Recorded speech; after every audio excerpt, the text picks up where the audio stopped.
আমাৰ প্ৰাণৰ শিল্পীজনৰ কাৰণে মই বহুত গীত লিখিলোঁ, শ গীত লিখিলোঁ, কিন্তু আটাইতকৈ শেষত এইটো গীত লিখিছিলোঁ। ৰাতি 2টা বজাত জুবিন গাৰ্গে ৰাতি 2টা বজাত ফোন কৰিছিলে বিপিন মোৰ কাৰণে এটা গীত লিখি দিয়া, আৰু সেইটোৱে শেষৰ গীত। তাৰপিছত আৰু এটা কৰিছিলে লিখিবলৈ, কিন্তু মই দিবলৈ নাপালোঁ, তেখেত গুচি গ'ল। গতিকে এই গীতটো আপোনালোকৰ মুখে মুখে আছে, তেখেতেও গাইছিলে খুব বেছি। গতিকে আপোনালোকৰ নলবাৰীবাসী ৰাইজৰ লগত গাম।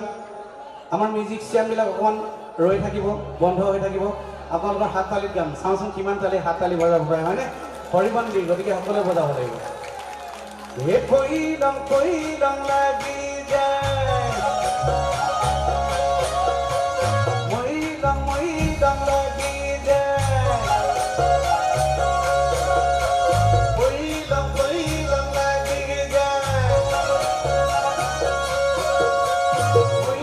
মইলং লাগি যায়। ভাল লাগিছে। পিছে কেইজনীমান বাইদেৱে বজোৱা নাই, বজাই দিলে গানটো গাব পাৰোঁ আৰু, হয়নে? ডেকা বুঢ়া বুঢ়ী একো নাই, বিহু বিহু অসমীয়া বাপতি বাহন বিহু। আৰু এবাৰ চাওঁ প্ৰাণৰ শিল্পীজনৰ কাৰণে। হে মইলং লাগি